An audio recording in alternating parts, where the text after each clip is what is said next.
कि हमने इस महत्वपूर्ण अवसर पर एक सामूहिक चर्चा का रास्ता चुना है, जिस मंत्र ने, जिस जयघोष ने देश की आजादी के आंदोलन को ऊर्जा दी थी, प्रेरणा दी थी, त्याग और तपस्या का मार्ग दिखाया था, उस वंदे मातरम का पुण्य स्मरण करना इस सदन में हम सबका ये बहुत बड़ा सौभाग्य है। और हमारे लिए गर्व की बात है कि वंदे मातरम के 150 वर्ष निमित्त इस ऐतिहासिक अवसर के हम साक्षी बन रहे हैं।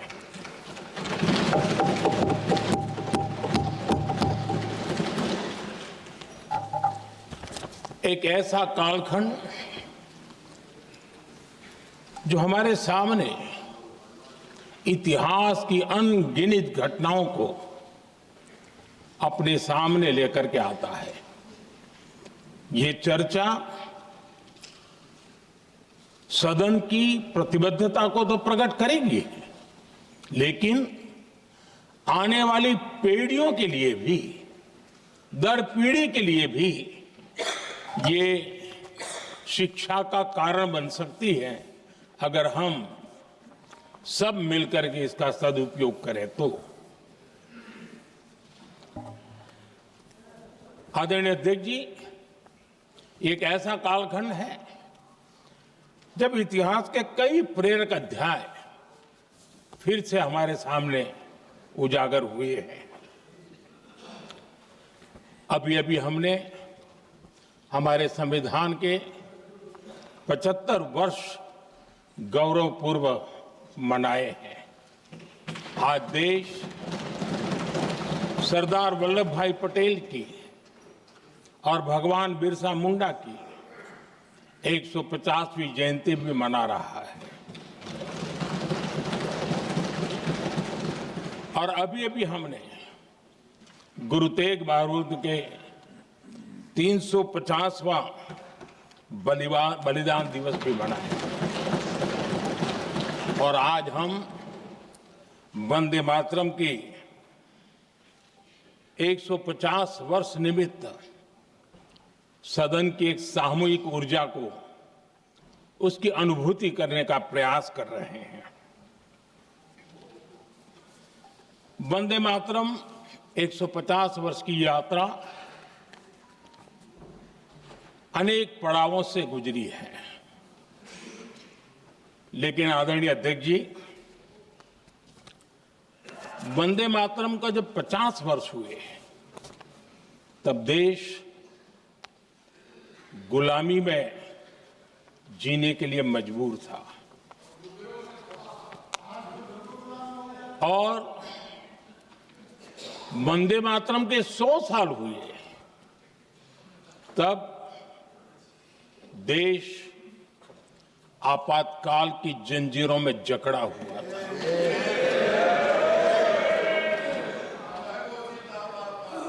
जब वंदे मातरम 100 साल के अत्यंत उत्तम पर्व था, तब भारत के संविधान का गला घोंट दिया गया था। जब वंदे मातरम 100 साल का हुआ, तब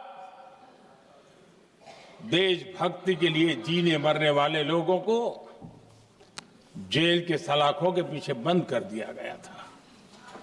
जिस वंदे मातरम के गीत ने देश को आजादी की ऊर्जा दी थी, उसके जब 100 साल हुए तो दुर्भाग्य से एक काला कालखंड हमारे इतिहास में उजागर हो गया। हम लोकतंत्र के गिरोह में थे।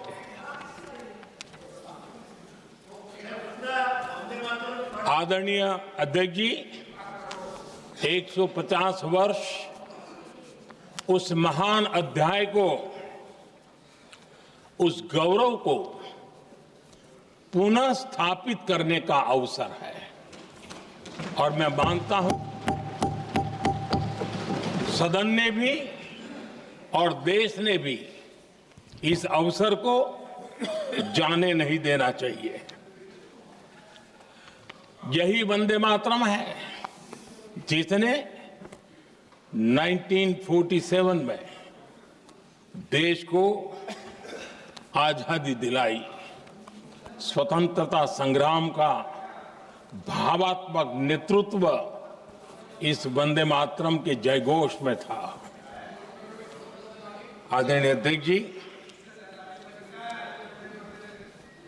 आपके समक्ष आज जब मैं वंदे मातरम 150 निमित्त चर्चा के लिए आरंभ करने खड़ा हुआ हूं, यहां कोई पक्ष प्रतिपक्ष नहीं है, क्योंकि हम सब यहां जो बैठे हैं एक्चुअली हमारे लिए रण स्वीकार करने का अवसर है कि जिस वंदे मातरम के कारण लक्षावधि लोग आजादी का आंदोलन चला रहे थे और उसी का परिणाम है कि आज हम सब यहां बैठे हैं। और इसलिए हम सभी सांसदों के लिए, हम सभी जनप्रतिनिधियों के लिए वंदे मातरम के रण स्वीकार करने का ये पावन पर्व है।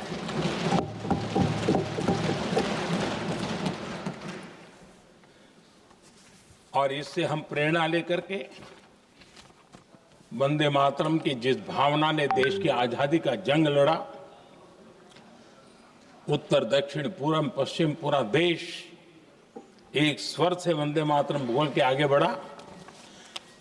फिर से एक बार अवसर है, आओ हम सब मिल के चले, देश को साथ लेके चले। आजादी के दीवानों ने जो सपने देखे थे उन सपनों को पूरा करने के लिए वंदे मातरम 150 हम सबकी प्रेरणा बने, हम सबकी ऊर्जा बने और देश आत्मनिर्भर बने। 2047 में विकसित भारत बना करके हम रहे, इस संकल्प को दोहराने के लिए ये वंदे मातरम हमारे लिए एक बहुत बड़ा अवसर है। आदरणीय अध्यक्ष जी, दादा तबीयत तो ठीक है ना? नहीं, कभी कभी इस उम्र में हो जाता है। आदरणीय अध्यक्ष जी, वंदे मातरम की इस यात्रा की शुरुआत बंकिम चंद्र जी ने 1875 में की थी और गीत ऐसे समय लिखा गया था जब 1857 के स्वातंत्र संग्राम के बाद अंग्रेज सल्तनत बौखलाई हुई थी, भारत पर भांति भांति के दबाव डाल रही थी, भांति भांति के जुल्म कर रही थी और भारत के लोगों को मजबूर किया जा रहा था अंग्रेजों के द्वारा। और उस समय उनका जो राष्ट्रीय गीत था, गॉड सेव द क्वीन, इसको भारत में घर घर पहुंचाने का एक षड्यंत्र चल रहा था। ऐसे समय बंकिम दा ने चुनौती दी और ईंट का जवाब पत्थर से दिया और उसमें से वंदे मातरम का जन्म हुआ।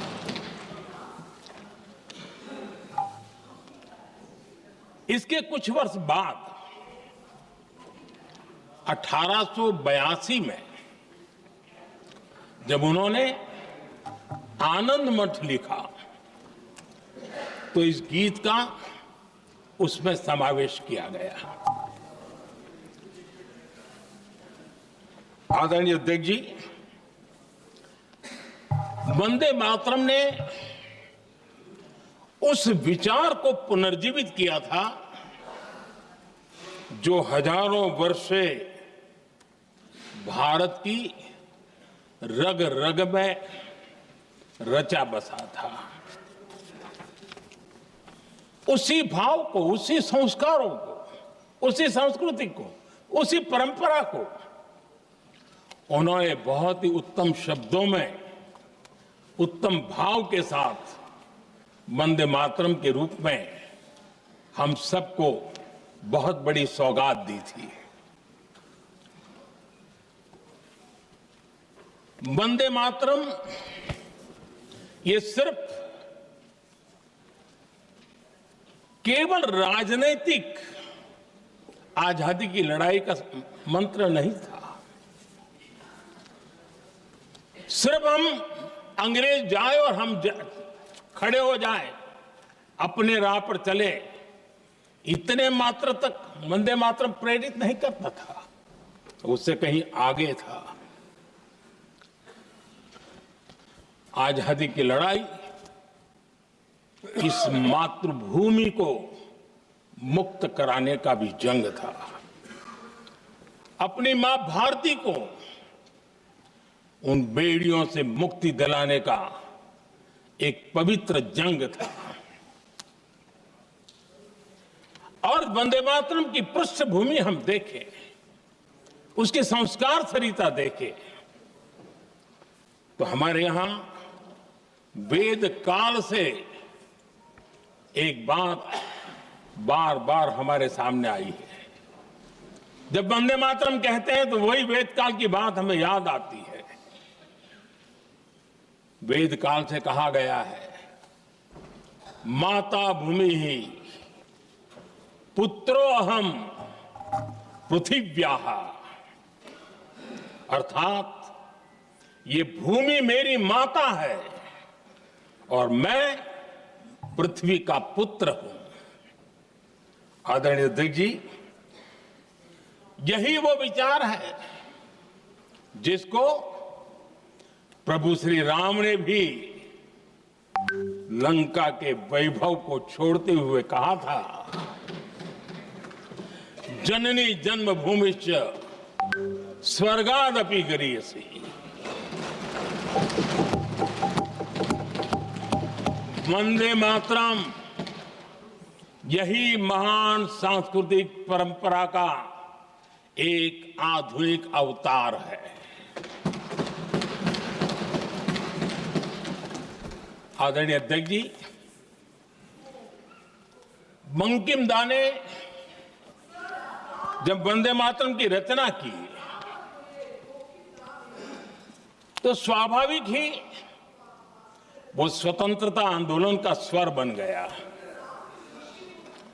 पूरब से पश्चिम, उत्तर से दक्षिण, वंदे मातरम हर भारतीय का संकल्प बन गया। इसलिए वंदे मातरम की स्तुति में लिखा गया था, मातृभूमि स्वतंत्रता की वेदिका पर मदोमय, मातृभूमि स्वतंत्रता की वेदिका पर मोदमय, स्वार्थ का बलिदान है यह शब्द है वंदे मातरम। है सजीवन मंत्र भी, यह विश्व विजयी मंत्र भी, शक्ति का आह्वान है यह शब्द वंदे मातरम।